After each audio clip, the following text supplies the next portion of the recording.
மக்கள் நீதி மய்யம் கட்சியின் தலைவர் கமல்ஹாசன் செய்தியாளர்களை சந்தித்து வருகிறார். இந்த நிலையில் அப்போது பேசிய அவர் எம்எல்ஏவாக பேரவையில் தனது குரல் ஒலிக்கும் என்று தெரிவித்திருக்கிறார்.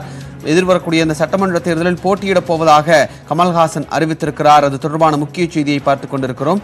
தற்போது சற்று நேரத்திற்கு முன்பு கமல்ஹாசன் அவர்கள் செய்தியாளர்களை சந்தித்த நேரலை காட்சிகளை தற்போது நாம் பார்த்தோம். தற்போதும் செய்தியாளர்கள் சந்திப்பு நடைபெற்று வருகிறது. அப்போது செய்தியாளர்கள் எழுப்பக்கூடிய கேள்விகளுக்கு தொடர்ந்து பதிலளிக்கக்கூடிய அவர் சட்டப்பேரவையில் தனது குரல் எம்எல்ஏவாக தனது குரல் ஒலிக்கும் என்று கமல்ஹாசன் தெரிவித்திருக்கிறார். சட்டமன்ற தேர்தலில் போட்டியிடப் போவதாகவும் கமல்ஹாசன் அறிவிப்பொன்றை வெளியிட்டிருக்கிறார். அது தொடர்பான முக்கிய செய்தியை பார்த்துக் கொண்டிருக்கிறோம்.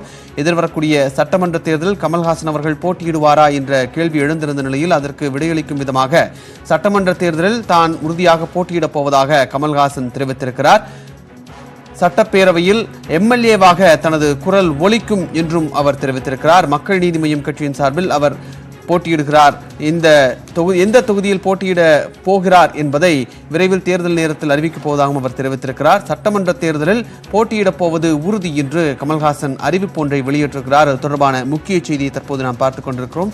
செய்தியாளர்களை சென்னையில் சந்தித்து வரக்கூடிய கமல்ஹாசன் அவர்கள், மக்கள் நீதி மய்யம் கட்சியினுடைய தலைவர் கமல்ஹாசன் அவர்கள் தற்போது செய்தியாளர்களை சந்தித்து வருகிறார். இந்த நிலையில் செய்தியாளர்கள் எழுப்பிய கேள்விக்கு பதிலளித்தவர் சட்டமன்ற தேர்தலில் போட்டியிடப் போவதாக அறிவிப்பு ஒன்றை வெளியிட்டிருக்கிறார். தொடர்ந்து செய்திகளை உடனுக்குடன் தெரிந்து கொள்ள இணைந்திருங்கள். இது நியூஸ் 18 தமிழ்நாடு.